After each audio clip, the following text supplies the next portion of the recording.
তো দেখুন শাঁখাটা মাজার পর কতটা চকচক করছে। দেখুন আগের অবস্থা কেমন ছিল আপনারা তো দেখলেন, তো মাজার পর কতটা চকচক করছে দেখুন। নমস্কার বন্ধুরা, শিপ্রা কিচেন উইথ ভিলেজ ফুডের আরও একটা ভিডিওতে আপনাদের সবাইকে অনেক অনেক স্বাগত জানাই। আজও আমি আপনাদের সামনে একটা নতুন ভিডিও নিয়ে চলে এসেছি। আপনারা নিশ্চয়ই থাম্বনেল দেখে বুঝতেই পারছেন ভিডিওটা কি হতে চলেছে। হ্যাঁ বন্ধুরা, আমরা তো প্রত্যেকেই শাঁখা পরি ও আমাদের ঠাকুরঘরে তো শঙ্খ থাকে। তো একদম নিমেষের মধ্যে বাড়িতে থাকা অল্প উপকরণে কিভাবে এই শঙ্খ ও শাঁখা পরিষ্কার করব, আপনারা পুরো ভিডিওটি দেখুন। দীর্ঘদিন আমরা সন্ধ্যা দেওয়ার ফলে বিভিন্ন ধরনের ময়লা শাঁখের মধ্যে জমা হয়ে থাকে।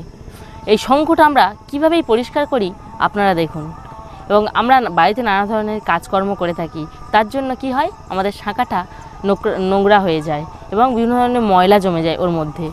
তো আমরা পরিষ্কার করি নানা উপায়ে। তো আমি আজকে আপনাদের যে উপায়টা দেখাবো সেটা সবথেকে সহজ পদ্ধতি এবং বাড়িতে থাকা একটাই উপকরণে মাত্র 1 টাকা খরচ করলেই শঙ্খ শাঁখা দুটোই পরিষ্কার হয়ে যাবে। তাহলে চলুন কিভাবে করি আপনারা দেখতে থাকুন। আর হ্যাঁ, যে সমস্ত বন্ধুরা আমার চ্যানেলে নতুন তারা কিন্তু অবশ্যই আমার ইউটিউব চ্যানেলটিকে সাবস্ক্রাইব করে দেবেন এবং লাইক শেয়ার করে বেল আইকন প্রেস করে পাশে থাকবেন। চলুন তাহলে ভিডিওটি শুরু করি। আমি এখানে দুটো হাতের শাঁখা নিয়েছি। কতটা ময়লা পড়েছে আপনারা নিশ্চয়ই বুঝতেই পাচ্ছেন, দীর্ঘদিন আমার পরিষ্কার করা হয়নি তাই এতটা ময়লা পড়েছে। আর যে শঙ্খটা নিয়েছি, শঙ্খর গায়েও দেখুন অনেক ময়লা পড়েছে। তো প্রথমে আমি একটা পাত্রের মধ্যে উষ্ণ গরম জল নিয়েছি, তার মধ্যে দিয়ে দেব 1 টাকা শ্যাম্পু। তো আপনারা যে কোনো শ্যাম্পু ব্যবহার করতে পারেন অথবা বাড়িতে যে ডিটারজেন্ট পাউডার থাকে সেটাও ব্যবহার করতে পারেন। তো সব আমি দেব না, কিছুটা দিয়ে দেব।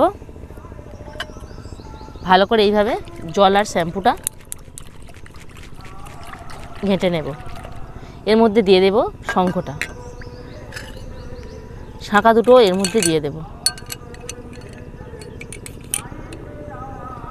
10 থেকে 15 মিনিট এইভাবে রেখে দেব। 10 মিনিট পর আমি চলে এসেছি। এবার আমি একটা ব্রাশ নিয়েছি, এই ব্রাশের সাহায্যে এইভাবে আলতো করে ঘষে নেব।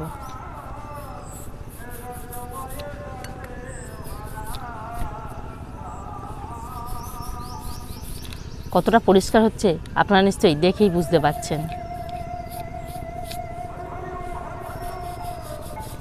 এইভাবে হালকা করে একবার ঘষে নেব।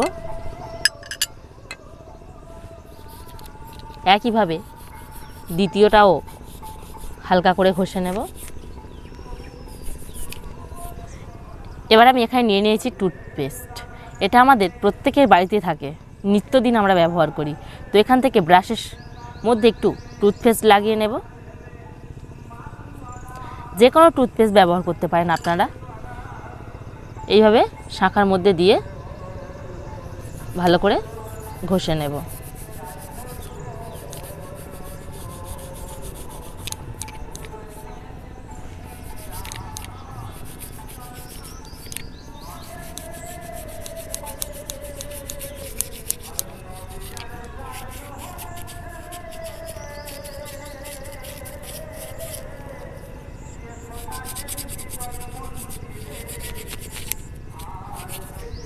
একদম মাজা হয়ে গেছে। এবার আমি এটাকে ধুয়ে নেব।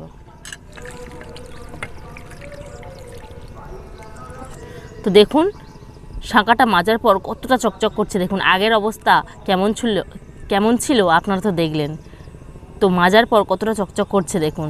তো এইভাবে আমি আর একটা শাঁখা মেজে নেব।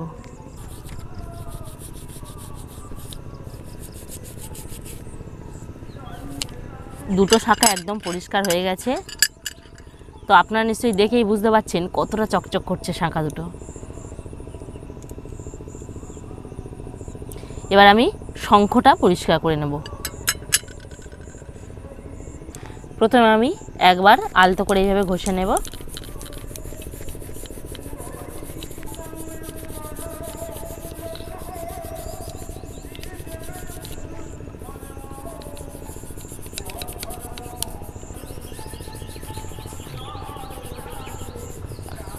তো শঙ্খর গায়ে অনেক সময় কালো কালো দাগ থাকে, ওগুলো পোকার দাগ, ওগুলো কিন্তু উঠবে না, ময়লাগুলোই কিন্তু পরিষ্কারভাবে উঠে যাবে।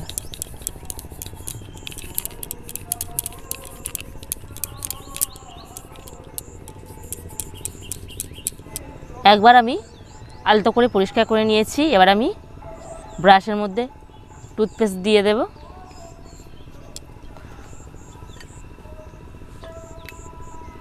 দিয়ে শাঁকটাকে আবারও ভালো করে ঘষে নেব।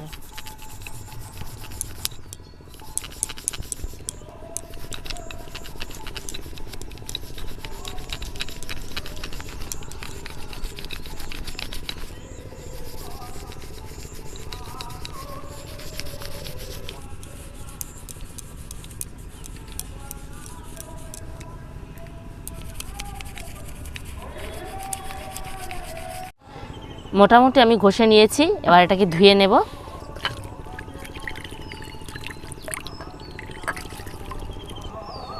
তো দেখুন একদম শঙ্খটা কতটা সুন্দর পরিষ্কার হয়েছে। তো এদিকে এগুলো তো পোকার দাগ, ওই জন্য এগুলো ওঠেনি। আমি তো আগেই বললাম যে পোকার দাগগুলো উঠবে না। এই একটা পোকার দাগ আছে, এই একটা আছে, তো এগুলো উঠবে না। যত ময়লা থাকবে কিন্তু একদম নিমেষেই পরিষ্কার হয়ে যাবে। কতটা সুন্দর পরিষ্কার হয়েছে আপনারা নিশ্চয়ই দেখেই বুঝতে পারছেন। তো দেখুন সব দিকটা কতটা পরিষ্কার হয়েছে দেখুন। তো আপনারাও বাড়িতে এইভাবে একবার ট্রাই করে দেখবেন, আশা করি খুব ভালো পরিষ্কার হবে। তো আমি বাড়িতে এইভাবে ট্রাই করি, তো আপনাদের সঙ্গে তাই শেয়ার করলাম। তো আমার এই ভিডিওটি যদি আপনাদের ভালো লেগে থাকে তাহলে প্লিজ আমার ইউটিউব চ্যানেলটিকে সাবস্ক্রাইব করে দেবেন এবং লাইক শেয়ার করে বেল আইকন প্রেস করে পাশে থাকবেন। আর আপনাদের যদি খুব ভালো লেগে থাকে তাহলে একটা বন্ধুদের সঙ্গে শেয়ার করে দেবেন। নমস্কার।